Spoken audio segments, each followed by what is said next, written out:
Well, hello everyone and welcome. We hope you are looking forward to today's session as much as we are. We realize that we have attendees from all over the world joining us, and this webinar will be recorded for you to share and refer with your colleagues who may not be able to join us today. If you have any questions during the webinar, we will provide our contact information at the end.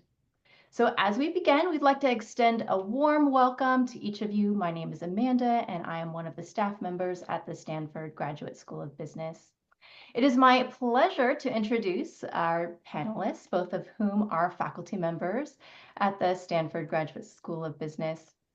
So first we have Professor Glenn Carroll. Professor Carroll is the Adams Distinguished Professor of Management at Stanford. His research addresses questions about organization, strategic management, and industrial evolution. Joining him is Professor Charles O'Reilly, the Frank E. Buck Professor of Management at Stanford. His research spans studies of leadership, organizational demography and diversity, culture, executive compensation, and organizational innovation and change. Together, they bring a wealth of knowledge and experience to our discussion today on how culture fuels business success. So let's kick off the webinar. We'd like to begin by asking, why is organizational culture important for a business?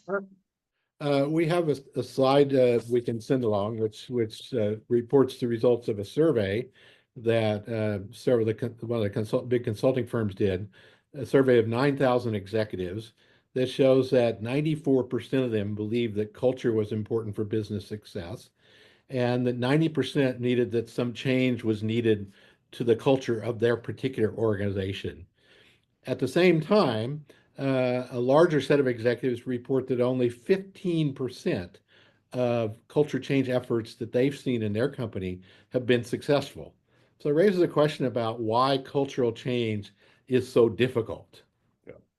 Yeah, so it is a puzzle, right? I mean, if executives, especially in the last decade, recognize that culture is important, they recognize that they need to align it with strategy, but somehow or another, they have difficulty actually aligning culture with strategy. And I think the research that Glenn and I have done, the consulting that we've done over the last 10 years or so, we actually have some insights into how to do that. Just to give you one example, a number of years ago, we looked at a study of small companies around culture and strategy alignment. And what we found was that those companies that had leaders who were actively managing the culture had 2 times the revenue growth of the rest. So I think we have some real insight into this, Glenn. Yeah, so my thing, there's really 2 major ways that culture influences the outcomes or performance of an organization.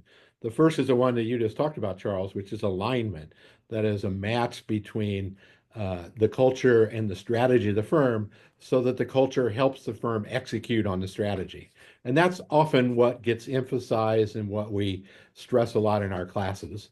However, there's another broader effect of culture, which is that even if you don't have a particularly well-aligned culture, a strong culture helps you execute on strategy by improving coordination and enhancing commitment to the firm. And so I often teach a case about Dreyer's Grand Ice Cream, where the cultural content had nothing to do with their strategy, but it was very motivating. And so when they faced a financial crisis around 2000 or so, this helped them motivate their employees, and their employees did what they could, and they saved the company and wound up selling it to Nestle after that. Yeah. So here's one of the things that's happening, the dynamic of what's going on. If you think about what happens when organizations are successful and they grow, 2 things happen. First of all, they get bigger and we put in systems and processes and procedures, not because we like bureaucracy, but because that's what it takes to coordinate large numbers of people. Separate from that, successful companies develop cultures. Even if their leaders are not particularly sensitive to it, they develop cultures. And so here's the dilemma. When a firm gets big, it builds in this cultural inertia. And then when the world changes, the very culture that's making you successful potentially stops you from exploring into the future. So if you think about what it takes to be successful in a big, mature business, the culture is typically around efficiency and compliance and sort of incremental improvement. But if you think about the culture that's required in a newer business, or if you're moving into a new area, the culture is different. It's typically about initiative and trying things and reacting quickly and not being constrained by rules. So there's this kind of paradox there that culture can be a competitive advantage. It can also be a competitive disadvantage. And that's part of what we want to get to in talking about in the program that we're going to run. Glenn? Yes, the strong inertia culture, in fact, is one of the reasons I got interested in organizations in the first place. I remember when I was an undergraduate taking a class about organizations and culture, and the professor was discussing the example of fraternities and sororities in universities. Now, if you think about it, fraternities and sororities, many of them have very strong, distinctive cultures. Those cultures persist for years, for decades, and in some cases, even centuries. But if you think about what's going on in terms of the turnover of members of the fraternity and sorority, they have massive turnover every year, and it's very lumpy. They come with classes, so classes come in, come out. Yet the culture remains fairly persistent and inertial. And that's a very intriguing puzzle to me. How is it you can have all of this massive turnover and at the same time the culture persists? And that question has kind of intrigued my interest and got me interested in this topic all along. Yeah, and I had a similar experience as Glenn knows. I spent time early in my career in the military, and I could see the real difference between cultures in different military units. Some military units had very positive cultures. People were engaged, they were motivated. Other cultures were kind of anomic and people were not happy. And so this notion of culture, especially if you think about culture not as something vague, not as values, but you think about it as a social control system in an organization. That is, you come to work in a company, all of you have done that. You want to fit in, you don't want to screw up. It's important to figure out how you need to behave in order to fit in. And we do that. I mean, we watch our leaders, we see what they're doing, we see where they allocate resources, we watch our colleagues, who's getting promoted, who's not getting promoted, and we'll figure it out. How do I need to behave to be successful in this organization? If you think about culture, not as values, but as the pattern of behavior, then things get a lot easier because we know how to manage patterns of behavior. And that's, I think, one of the insights that we and others have had over the last decade. I think we really know now how to manage culture. Glenn? As Charles and I have discussed many times, so we see a lot of companies working on their culture and going through cultural change initiatives. The first thing they often do is go on some kind of retreat or engage in some kind of process to come up with a set of common core values. And that's not a bad thing to do. That's actually a good thing to do. But unfortunately, with many companies, it stops there. That is, they think these core values are self-evident and people will understand what they mean and how to enact them, and that'll create a culture or change a culture. And in fact, that's just the starting point. So you have to go from those values, as Charles said, down to a set of much more concrete set of behaviors, norms, routines, languages that actually show people how the culture works and teach them in much more specific terms. And often those require specific unit guidance of one kind or another, or job guidance. So you may have a value like integrity, but it means something very different to the R&D unit than it does to manufacturing, than it does to sales or marketing. And those things have to be worked through in each case and developed to some detail in order for it really to hold and for people to understand it. Yeah. So Glenn, let's talk a little bit about how, at least in our experience, how to manage culture. And it's interesting to me, at least, because Glenn and I have come at this problem from different angles, but I think we arrive at pretty much the same place.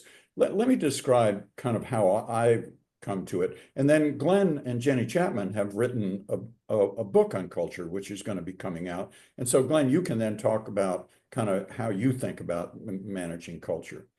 So many of you, I think, are familiar with the amazing turnaround that occurred at Microsoft with Satya Nadella and Kathleen Hogan beginning in 2014.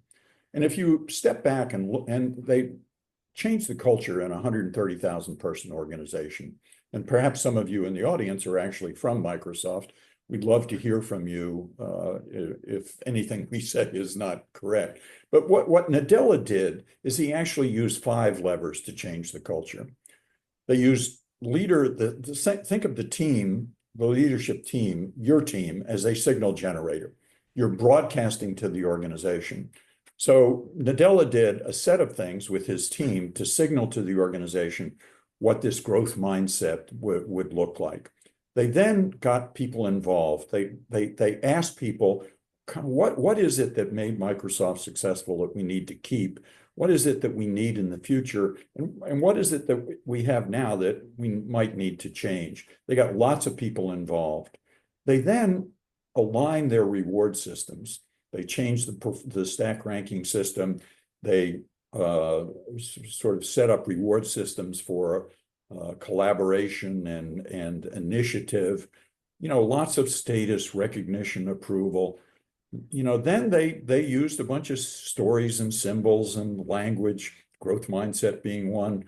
And finally, they got the HR systems lined up. They changed their training system. They changed how they recruit people.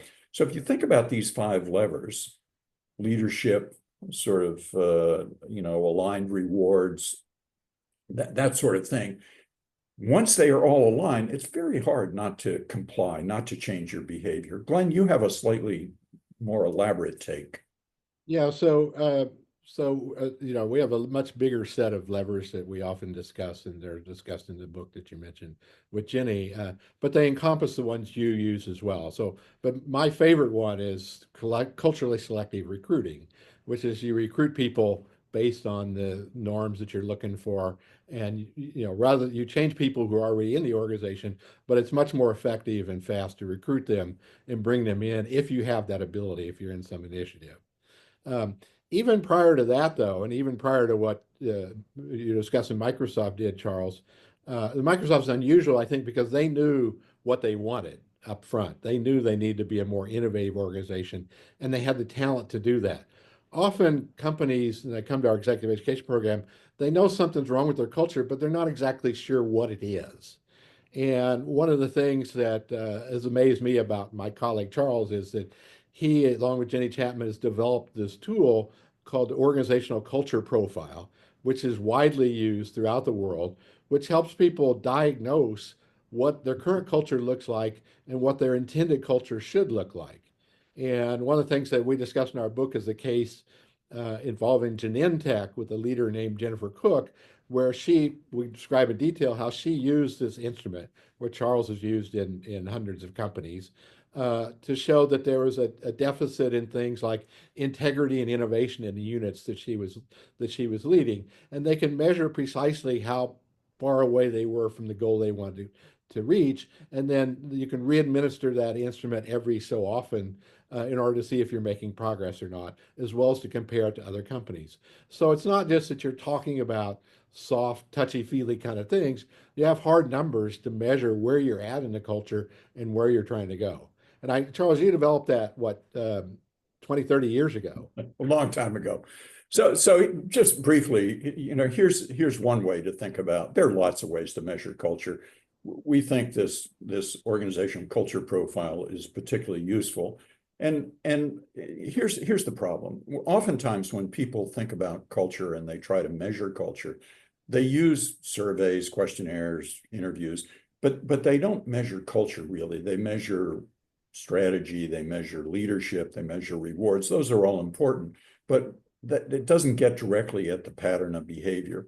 So what the organizational culture profile does is, in a very quick way, it asks people online to take 10, 15 minutes and allocate 54 descriptors of culture, behaviors, to describe their existing culture and then to describe the needed culture. You can, based on that, you have 2 profiles. You have what the current culture is and what the needed culture. You can then look at where the gaps are. Where is it that you're out of alignment? So that instrument allows people to actually look at what the real culture is. Instead of just having loose conversations about it, you actually look at it. One of the things that we're going to do in this program is we're going to give every participant the opportunity to use the organizational culture profile in their organization. So they will come with a diagnosis of their existing culture and their needed culture. And then during the program, we and other participants in the program are going to be able to work, where are the gaps? What are the barriers? What is it we need to do to align that culture? So it's a very targeted kind of a way of thinking about culture. Glenn? It has lots of different kinds of uses too. So the case I was talking about earlier with Jennifer Cook at Genentech, so she was put in charge of, after the the acquisition of Genentech by Roche. Jennifer was put in charge of 4 very different units, 2 of which sold arthritis drugs. One did macular degeneration, and another did allergic asthma. And they really looked like they had nothing in common. But she wanted to unify them and somehow get them to identify their similarities. And so she used the OCP to let the participants, the people in the units, tell them what they thought was needed in the culture. And it winds up there was a lot of commonality and a need for things like enhanced patient orientation, and less of a need for emphasis on results. And so she used this instrument to show where they were at and to allow them to craft a vision statement for the culture going forward that they could use to unify around, and then document how they achieved it as they went forward. And in the process of going through it, then they applied these levers we were talking about earlier to tell them how to recruit people, how to reward people, how to do various things that would help move the culture in the direction that was needed. And it was a very successful effort. Yeah, notice what that has done. It's taken this vague concept of culture, values, whatever that is. It has sort of made that into a set of concrete behaviors. It's looked at what the behaviors are today and what the behaviors are needed, and then allowed Jennifer Cook to actually design a program to get people involved, to signal to align rewards, and to actually change the culture. What's interesting to me, Glenn, is that as we've written cases over the years, we started out with cases in the strong culture companies in the US, but more recently we've written cases, and we're writing cases on an amazing Australian company, a beauty company called Mecca, very strong culture. A Korean startup company, a financial tech company called Toss, a big Japanese company. And what's interesting is, although they're in very different national cultures, from a leadership standpoint, the notion of what is today's culture, what is the needed culture is true. And these levers, these ways of managing culture are true around the world. You have to be sensitive to the national culture, of course, but the mechanisms are really transnational. So they've also allowed us to work on problems that you've identified, Charles, under the phrase of ambidexterity.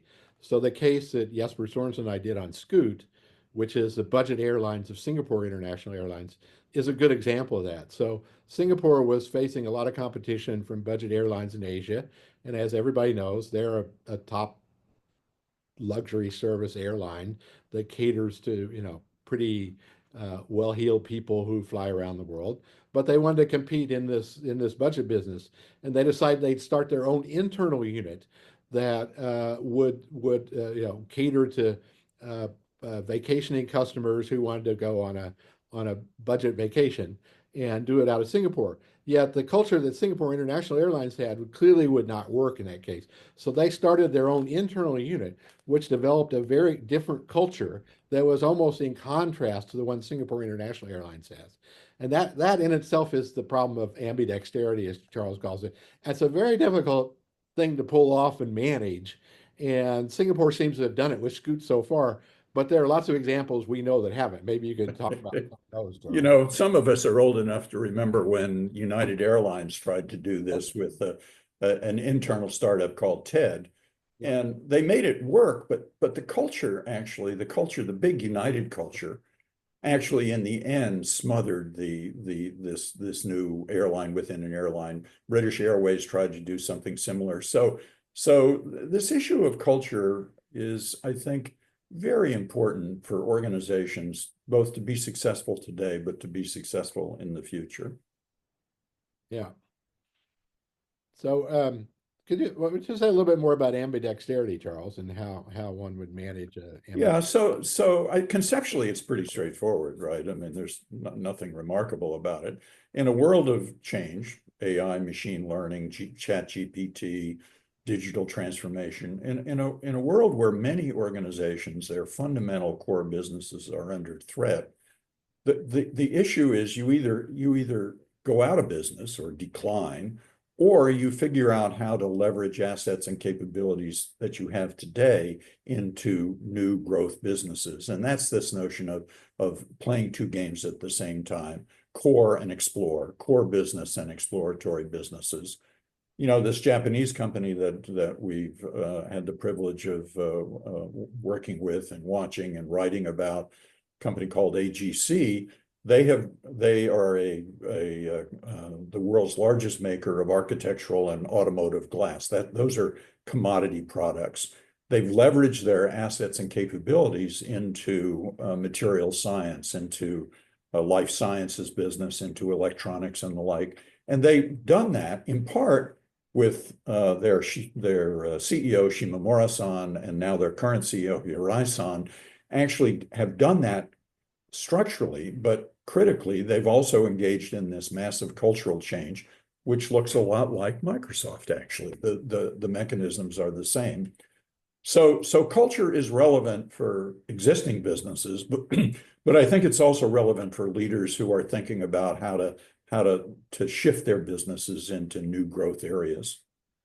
And so I mean, I've learned from talking to you about this, Charles, the really difficult managerial problem senior management faces in those contexts is, you have two different units running they're part of the same organization, going for the same goals at one level, but they're operating by a very different set of rules and maybe different behaviors, maybe different pay scales and everything. And the managers have to be able to explain that to both sides, even when there's a lot of overlap and envy. And so I think that's one of the most challenging managerial problems I know of at the moment. Yeah, one of the leaders that we wrote about, talked about it as having two kids. He said, I've got a kid that's graduated from college. I have another that's in high school. He said, they need different things from me. I've got to talk to them in different ways, but I need to make sure one of them doesn't think I love the other more. So it really is a leadership and a cultural issue. Yeah, yeah. Yeah. So maybe, Charles, you could say a little bit about new technologies and culture and what people are doing to measure and manage culture using computational Yeah. skills, So, AI. clearly with large language models and chat GPT, we can now, a number of people, not myself, but Don Sull, for instance, at MIT, and others have figured out how to use big databases like Glassdoor and others to actually do culture diagnosis and give leaders data on what the culture is today. One of the things we're going to do in the program is we have a colleague, Amir Goldberg, who is really at the leading edge of some of this research. He's going to participate in the program and give the participants a sense for how they might think about using large language models and email databases and the like to actually do culture diagnosis. So the good news is, I think, that the old way of doing culture diagnosis, which was surveys or what we do with online, we can now do more remotely with larger data sets. And that gives you even more insight into what the culture is. So for everyone joining today, we have about 5 minutes left. I don't know if you realize, but Charles and Glenn, they are launching a brand new course within Exec Ed. It's called Culture as a Competitive Advantage. And I think they've been working on it for at least over a year or more to launch it this August. So Charles and Glenn, feel free to share more about what they can expect to experience on campus or some of the content that you will cover. Glenn, you kick it off. Sure. So as we discussed, so we've both been teaching culture for many, many years, and I've actually been teaching an MBA elective here for the past 10 years called Leading Through Culture, and Charles does it in his organizational change programs as well. And so we've taken some of the best parts of that as well as new things that we've created and tried to put together a 3-day experience for executive education participants that will teach them how to analyze, diagnose, design, develop, manage, and maintain their organization's culture. And as Charles mentioned earlier, we'll have people come with some issues about their own particular culture that they'll work with other participants in the program in groups and report back out and come back with some very specific examples, we hope, of how to improve the culture in their organization. Yeah. For me, what I'm excited about in this program is that instead of just faculty talking about culture and having a discussion, as we mentioned, the participants will be given access to the organizational culture profile. They'll be able to give it to a set of their colleagues in their existing organization. So they're going to come with some diagnostic, and we will help them both sort of understand what those results mean, and then work on how you actually align the culture, use some of these things we've been talking about to actually align the culture. So our goal is for the participants to actually leave with a very concrete understanding of what the culture is today, what they need, and perhaps more importantly, some real insight into how to align the culture. Yeah, so the insight and how to align will involve the use of these levers we were talking about earlier, specific tools about what they can do and what they plan to do to move the culture in the intended direction. And then you have, tools like the OCP that would allow you to measure your progress and systematically assess it as you go forward. Yeah, one of the things I always get excited about in programs like this is that the participants, the people in the program, actually bring immense experience into the classroom. And part of our job as faculty members is to actually get that experience out so that it's not just Glenn and I and other faculty talking about culture. It is working with your colleagues who, by the way, have successes and failures and sort of using their learning, their wisdom. So we're excited about this program. Yeah, and this collaboration Charles talking about is extremely important in a program like this because Charles and I, even though we study culture and have thought about it a lot and know a lot of managers who manage it, we don't manage it ourselves. We're not leaders. We're analysts and teachers. And so the program is filled with people who have actually been doing it. And you have an opportunity not just to learn from us about research and some ideas, but to learn from people who've actually experienced trying to do some of these things, and we'll be able to talk about them and you can ask them questions. And just a final thought, not only with the participants, but we're bringing in some CEOs who have actually managed successfully or less successfully managed culture change. So we'll have an opportunity to learn from their experience as well. Yep. So it should be a lot of fun. I see Amanda's put the slide up that tells you about the course. If you want to learn more, just go to the GSB's executive education page and there'll be more information about this. If you have questions, you can email. She's got a list, an address there, or a call, and their staff who will walk you through all the details and tell you anything you might want to know about it to help you decide if this is the program for you. And if it is, please apply, and we hope to see you here in August. It'd be great. It'd be exciting to see you. So thank you all. Thank you.